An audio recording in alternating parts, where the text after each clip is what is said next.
While they're lighting the incense, we're going to be chanting the incense offering. It should be in the page in your booklet.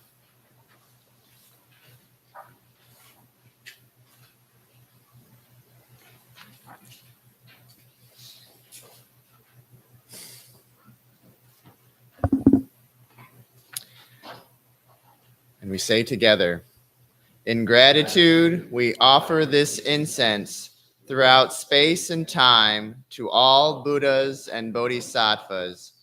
May it be fragrant as earth herself, reflecting careful efforts, wholehearted awareness, and the fruit of understanding, slowly ripening. May we and all sentient beings be companions of Buddhas and Bodhisattvas. May we awaken from forgetfulness and realize our true home.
May the sound of this bell penetrate deeply into the cosmos. In even the darkest spots, may living beings hear it clearly, so their suffering will cease, understanding arise in their hearts, and they can transcend the path of anxiety and sorrow.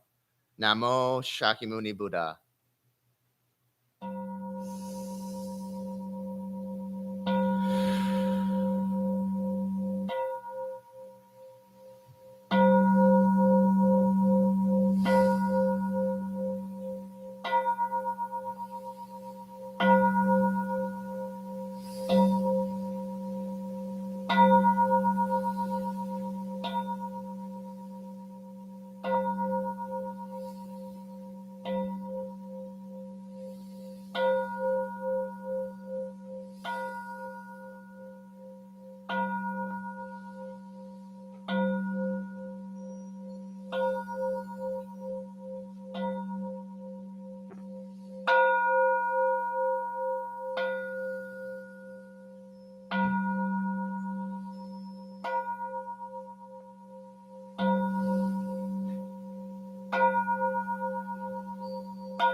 Welcome, everyone. It's good to see everyone's smiling faces, new and old, and especially good to see my mom here. Before we start, let's greet each other, stand, greet, and then we'll go into our first recitations.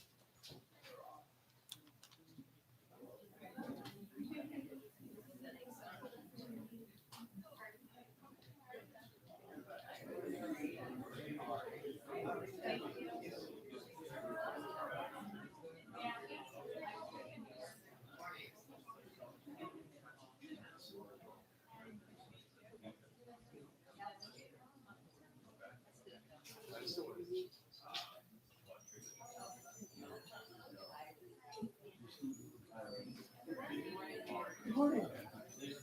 Good to see you. Happy Mother's Day. Yes. All right. Now we're going to start. Gather back around page 7 with the three refuges. Oh, you're okay. Let's come this way.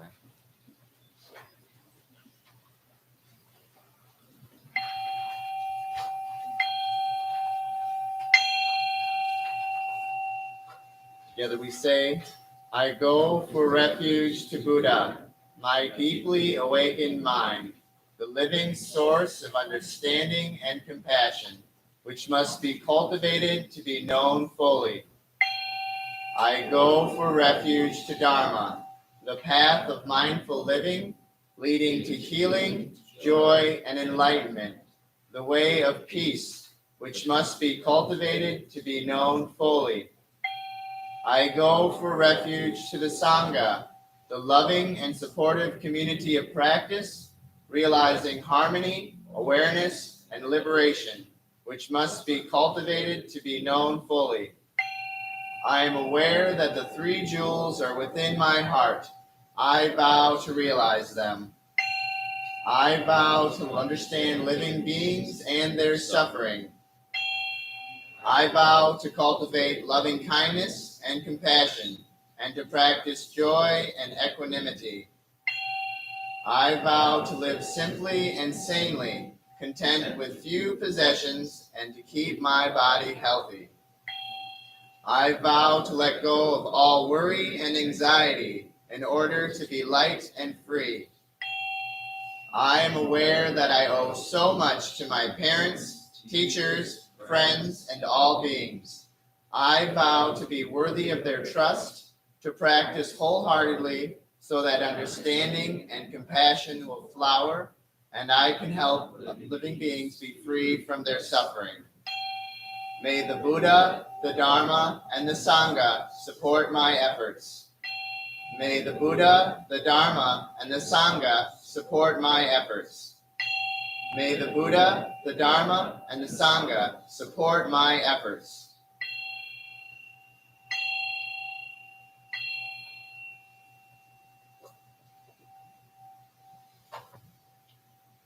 On the next page, you'll find the Heart Sutra on page 8, and we chant the name of the sutra in the beginning.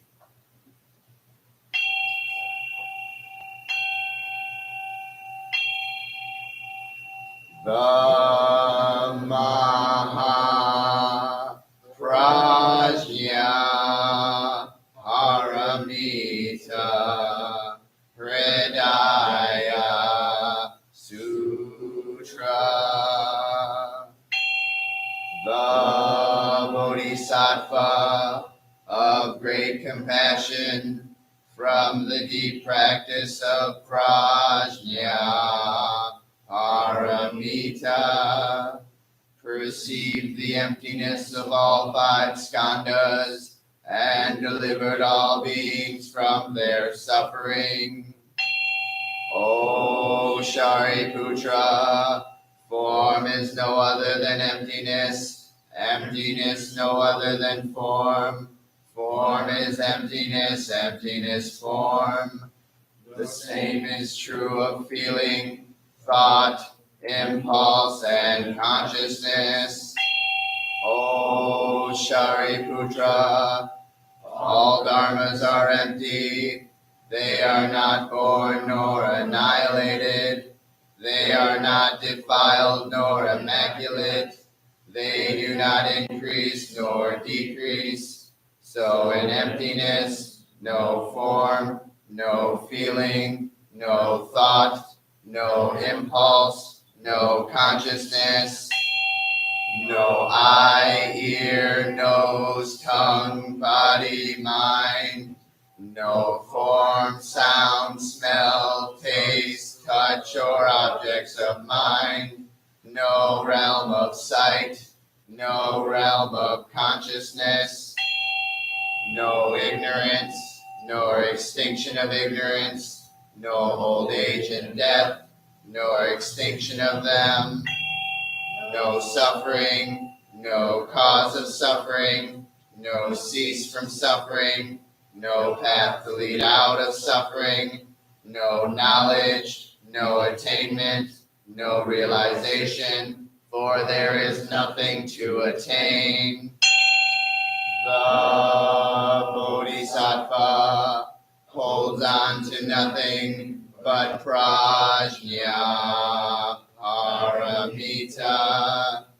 Therefore, the mind is clear of any delusive hindrance. Without hindrance, there is no fear.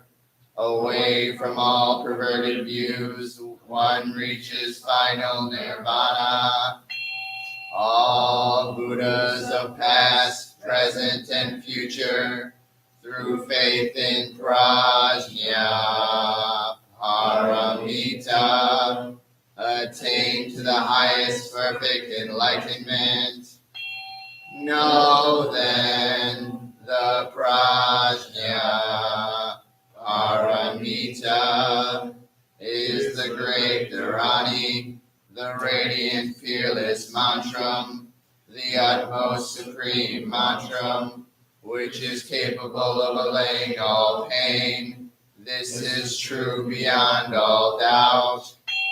Proclaim now the highest wisdom, the prajna paramita.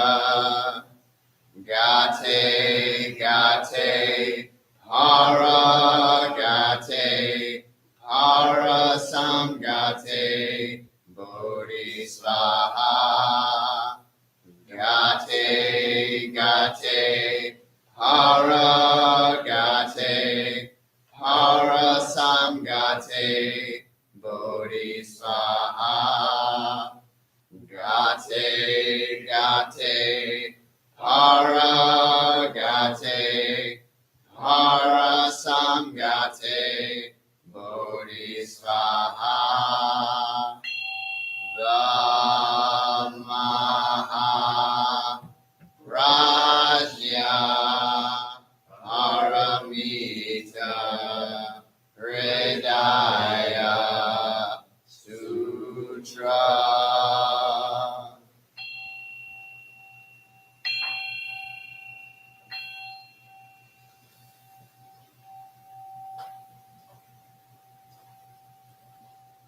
Thank you. You may have.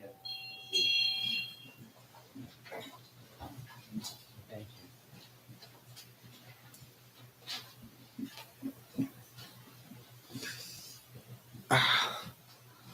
Welcome again, everyone on Zoom and YouTube.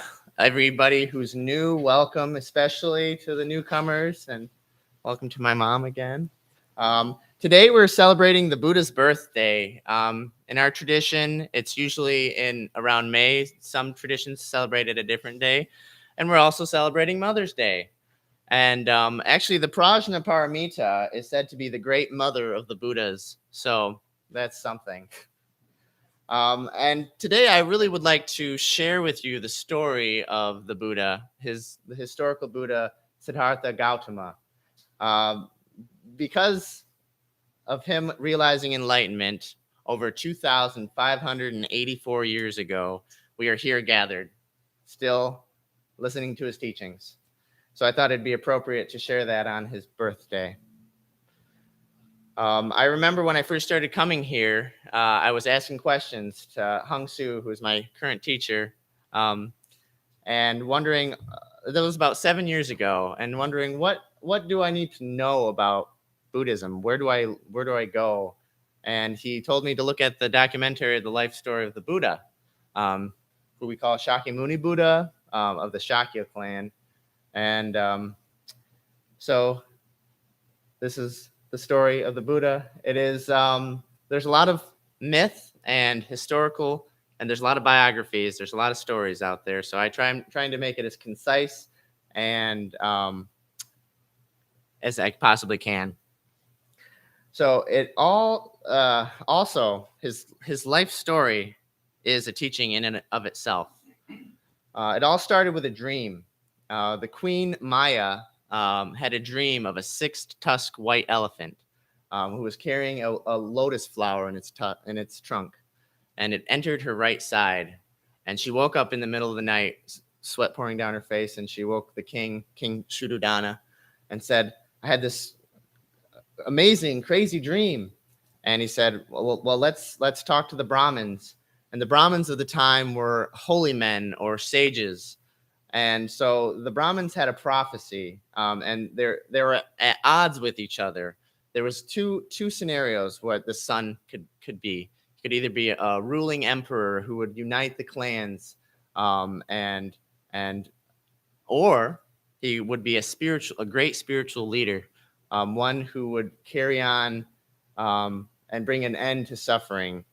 King Suddhodana did not like the second prophecy. He wanted his son to take over and become the king.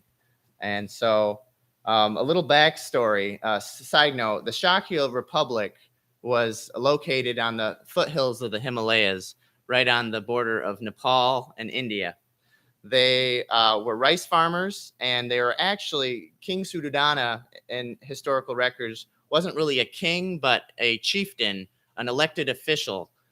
He ruled almost like a democracy, and their ruling council was called the Sangha, what the Buddha would later call his monastic community. So that's kind of a fun fact. But going back into the story, most of the time it's embellished, it's pumped up, and so I'm going to continue with the narration of king and queen. So in tradition, in the Sakya tradition, the queen would go to her father's kingdom to give birth, and on the way there, she couldn't hold the baby in any longer. She stood on a sal tree and gave birth right there in the middle of the kingdom, between the two kingdoms on the road in Lumbini. It says that when Siddhartha came out, that was the name she gave him. That name means one who attains his goal. When Siddhartha came out, he had walked 7 paces and lotus flowers bloomed. Now, that's obviously a myth, but that is what the stories tell us. And this boy, he was very, very tender, charismatic.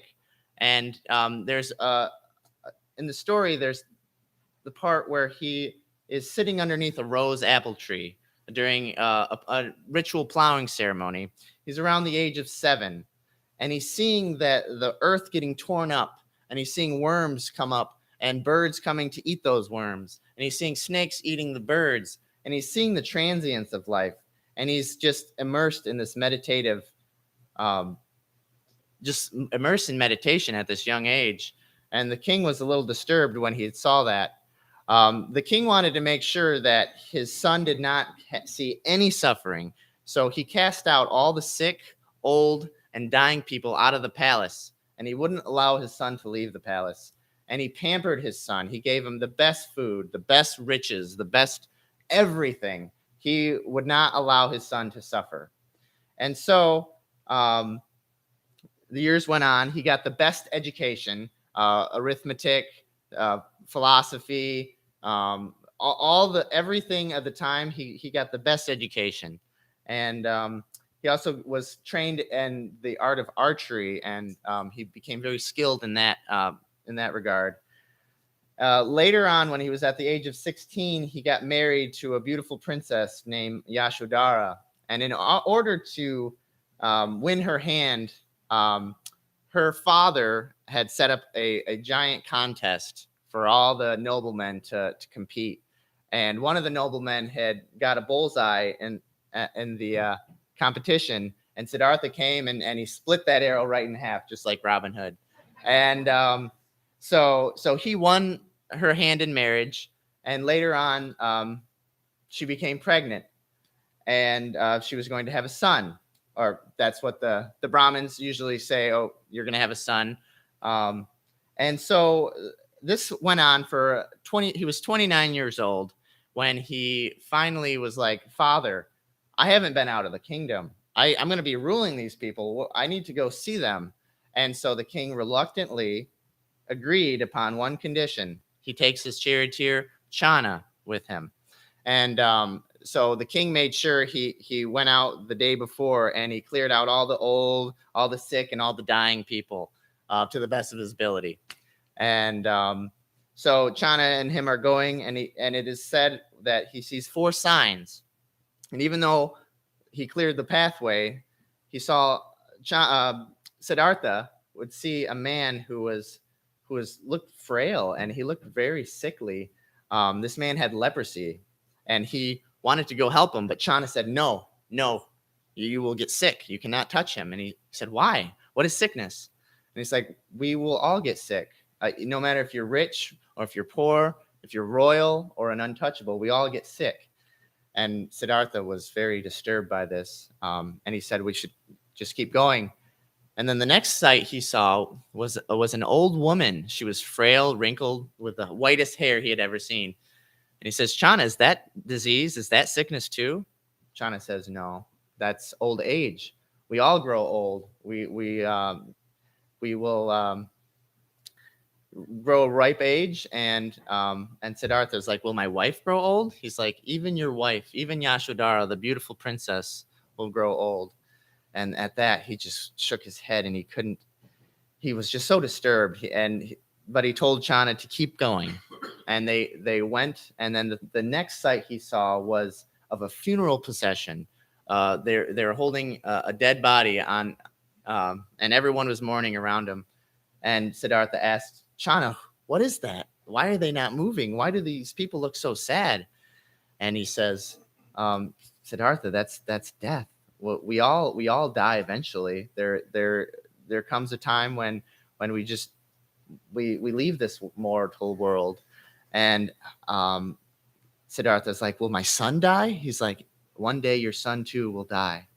And at this, Siddhartha just wept. He couldn't take it. He said, well, take me home. I've seen enough. And on the way home, he saw a man in saffron robes, which is like the yellowish orange color. And he said, and his heart started to glow. He asked Chana, who's that? He looks so peaceful and calm. And Chana was like, that is a bhikshu, or a renunciant, someone who has left this world to seek the truth. And he at that he started pondering. He started thinking. And that same day, Yashodhara gave birth to Rahula, his son Rahula. And Siddhartha gave the name Rahula, which means a fetter has arisen, something that is going to take me away from this path. And he had talked to Yashodhara. They had a very intimate relationship. And he told her everything he had seen. And he said, we are going to get sick. We are going to grow old. And one day we're going to die. I have to find a way out of this. I have to leave. And she was very disturbed. But he promised her, I will find a way and I will come back. And so that same night, it was the night of a full moon. And Chana came at the middle of the night with his horse, Kantaka. And with the horse's hooves padded, and he had grabbed everything he needed. He wanted to say goodbye to his son and his wife, but he knew that if he woke them and if he said goodbye, he would not be able to leave. And so he leaves, and he comes to this river. And at this point, he gives Chana all of his gold. He cuts off his hair, and he only takes a bowl and a few rags that are in saffron colored. And he tells Chana he can't follow him. And so Chana is weeping, but he understands. And so Siddhartha goes out, and he's like, I'm going to find these meditation masters. And he went through a few meditation masters, and each one gave him a wealth of knowledge. But as soon as he left the seat of meditation, all of the sorrow came back. And he said, this is not the way. The meditation masters even wanted to have him lead their community because he was such a great meditator. But he said, no, I can't do that. And so it went on he decided, if this isn't the way, maybe if I punish my body, if I starve myself, if I If I go the complete opposite way of where I was indulged, then I can find the way out of suffering. And so he went to only eating 1 grain of rice a day. He was emaciating himself to the point where he could touch the back of his spine through his stomach.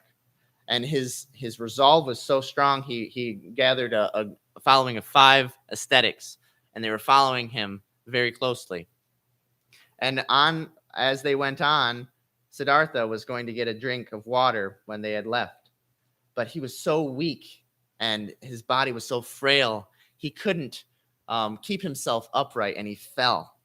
And at this point, it is said that a young woman named Sujata, who was giving an offering to the gods she worshipped of milk, rice and milk, and she was going to be having a son, so she wanted to make this offering. But she saw this man who was barely alive on the side of the river, and she decided to give it to him instead, who was Siddhartha. And as soon as she had to spoon feed him, as soon as he was eating and his mental functions were starting to come back, there was a boat that was coming by with a sitar playing, and he instantly thought of, if the sitar string is too tight, it will not make a good sound. If the sitar string is too loose, it will not make a good sound. It needs to be tuned just right. There needs to be a middle way. And he made the resolve that he would find this way. And he decided to sit underneath the Bodhi tree, which is like a fig tree. And he made the solemn vow to sit there until he found the way. He was getting deeper and deeper into meditation. And he got to the point where Mara, who is the antithesis, Mara is like our shadow selves. It's like the alter ego. It is still a part of us, but it is the dark side. And that side was tempting Siddhartha. First, he sent his daughters, his 3 lovely, gorgeous daughters, to try to get him out of meditation. But Siddhartha just sat there quietly, and their faces melted and they became grotesque, and it did not move him. Next, Mara sent his armies, and he shot arrows, millions of arrows at him, and he just sat there calm, and those arrows turned into lotus flowers, and they fell at his feet. And at this, Mara just was getting very, very upset. So he came to him himself, and he said, "What gives you the right to relieve my realm? What do you who is going to bear witness?" And at that, Siddhartha reached down and he touched the earth, and the earth shook, and there was millions of cries, and the earth gave witness to his worthiness of him finding the way. And that at that, Mara went in retreat, and he left. And then Siddhartha sat and he immersed himself in what we call nirvana, which just means the extinguishment of concepts, the extinguishment of this idea that we have a solid self. And he saw all of his past lives. He saw that he was a man, a woman, animal. He saw all this, the connected, the deeply interconnectedness of the world and of everything. And he could have just stayed there, and he would have been happy, but he could hear the cries of the world. He could hear everyone crying out to him, "Save us from sorrow." And he was moved to tears. So he decided to come back. And when he came back, Mara played his last trump. He said, "Do you think why are you back? What do you think you're doing?" And he's like, do you think you can really teach these people? You, with your eyes so clear, it was so hard for you to find this. How do you think you're going to teach anybody else? Everyone else in the world has dust covering their eyes. And at that, the Buddha, who Siddhartha, once he became awakened, his name was the Buddha, which just means the awakened one. At that, he really had to think and sit there for a while. And he said, possibly there are a few who only have a light covering of their eyes, everyone's eyes are covered with dust, but the ones who will hear me, the ones that will listen, I will teach them the Dharma, and the Dharma will set them free. And at that was the final time Mara had confronted him in that point of the story. And he gave what is called a lion's roar, and he said, "My mind is at peace. I am free from sorrow, and I will, to the best of my abilities, teach this." And when he had sat there for about 7 days and 7 nights, it was about 6 years after he was 35 years old, and his old ascetics, I'd forgot to mention, when they saw him eating, they left him because they were disgusted that he was eating, that he was pleasuring his body. So they did not want anything to do with him. And when they saw him after that experience underneath the Bodhi tree, they saw the light around him. And at first they were like, we're just going to ignore him, but they couldn't. They had to go and see what he was all about. This was in the deer park of Varanasi, and so at this point they come up to the Buddha and they ask him, "Are you a god? Are you an angel?" And he says, "No, I'm awake." And they said, "Teach us, please." And so he gave the first turning of the wheel of Dharma. His first teachings were on the Four Noble Truths, that there is suffering. There's suffering, and suffering is a very strong word, but we can also use anxiety, depression, stress. We all have stress in this life, and there are causes. The second noble truth, there are causes to that suffering, and so we're thinking about the future, we're dwelling on the past. Things aren't as we want them to be. These are causes of this stress.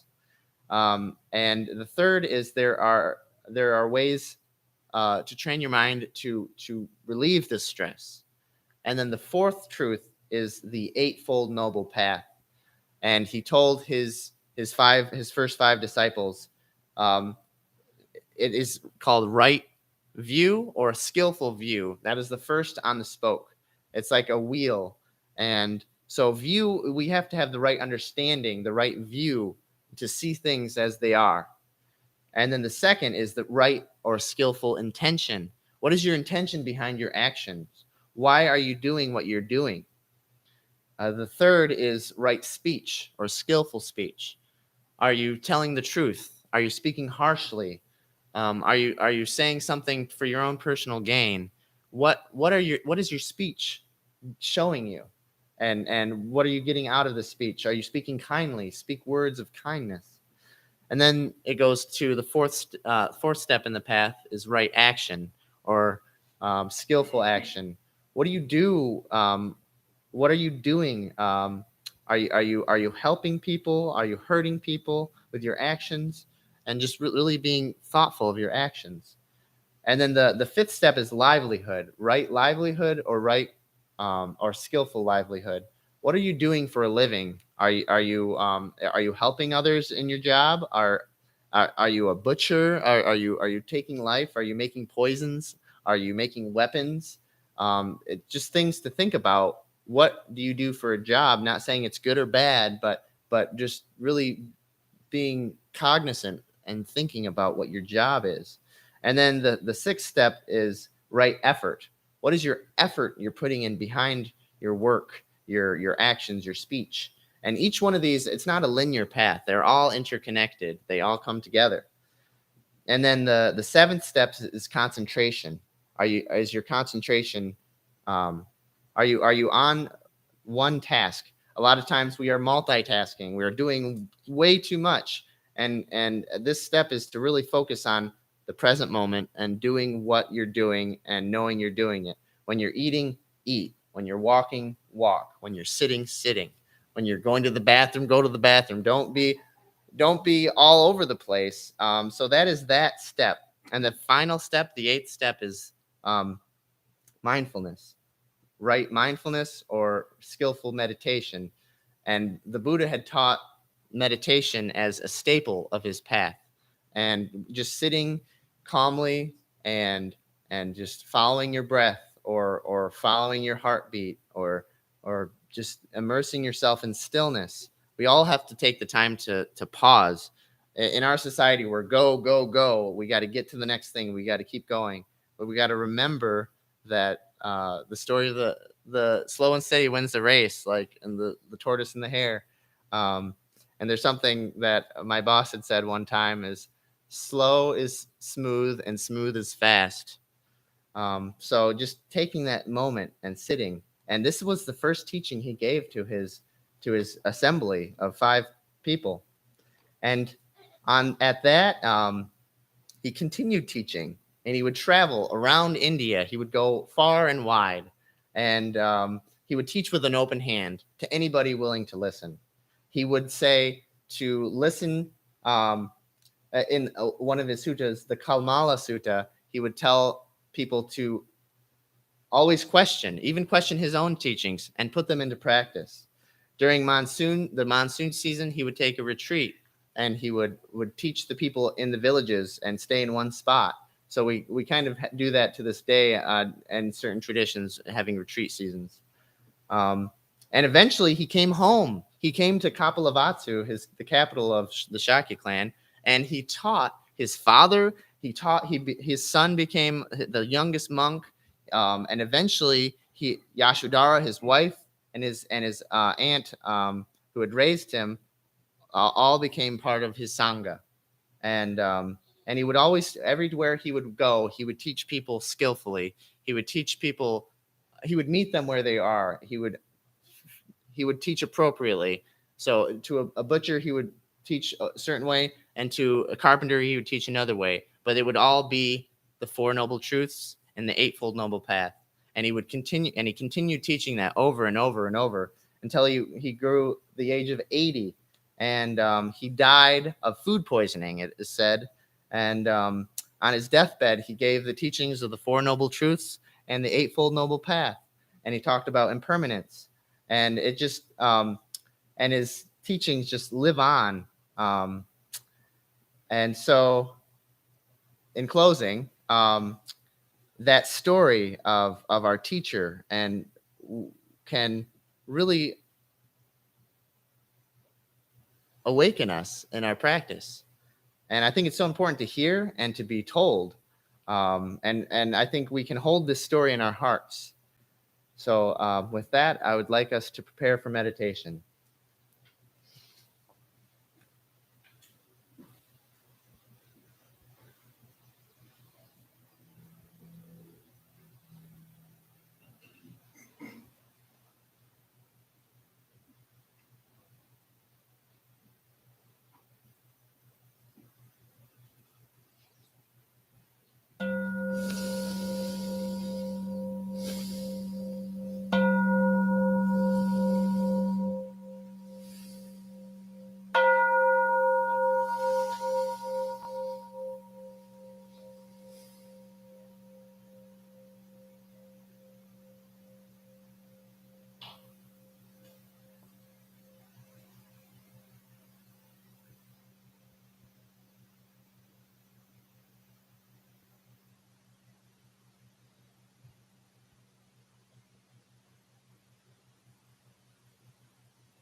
we bow.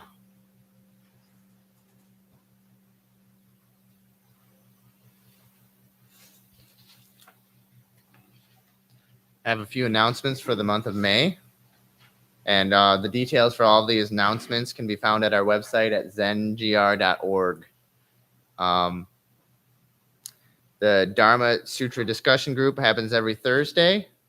So we have that goes on Thursdays. We're having a Jukai ceremony on Saturday, May 14th. A Jukai ceremony is basically like a precept ceremony in the Zen tradition. And if I'm not mistaken, that's happening at 10 a.m. on this Saturday. The Lojong celebration or the full moon meditation will be on Sunday, the next Sunday, at May 15th. And then the following one will be Monday, June 1st. The Grand Rapids Buddhist Temple Board of Directors meetings is the fourth Sunday of each month. And we have Buddhist-based recovery meetings here on Mondays, on Zoom on Tuesdays. Wednesdays, it's at the Lano Club. And then on Fridays, it's here in the morning. And for any information on the recovery meetings, you can ask myself. And for any more information, you can find on our website. And at this point, do we have any other announcements? Yes.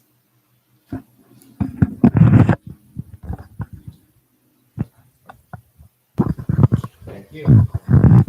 Hello, I'm Nathan Moore, or Shanlang Su is my Dharma name. Thank you all for being here. I'm here to give the gentle reminder or heads up, whichever, that this temple depends entirely on your generous donations. So if you're wondering who keeps the lights on and pays the rent, it's all of us. If you would like to contribute, there are dana boxes at this end and this end of the temple. And you can also go to zengr.org and click the donate section of that. And if you're on YouTube, there should be a link in the banner part of all of this.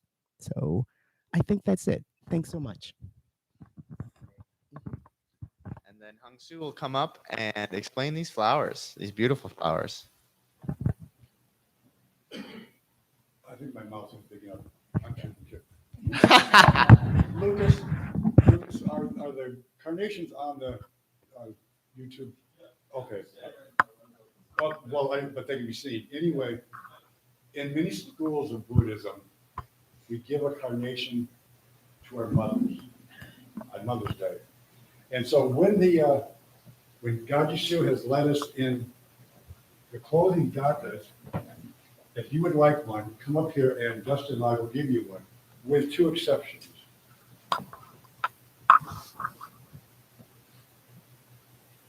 Kaji Su, would you give your mother this?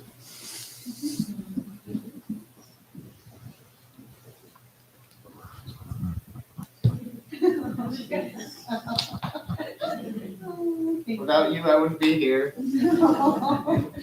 Now we know. And the other exception is to our Sangha's newest mother. And this is Daddy, this is for another one.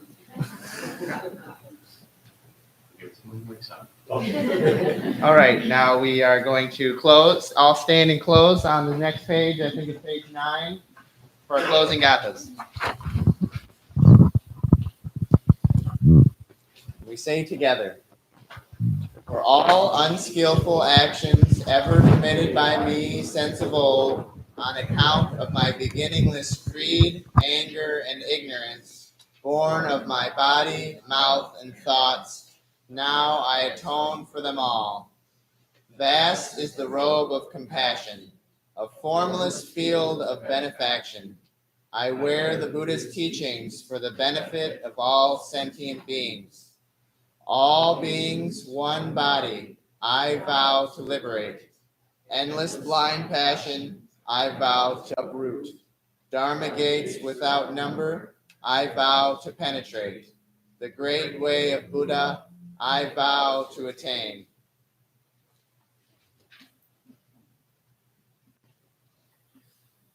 If we split our Sangha in the middle, we bow to each other. You're so called to. Thank you, everyone. Enjoy your Mother's Day and have a great afternoon. Thanks for being here.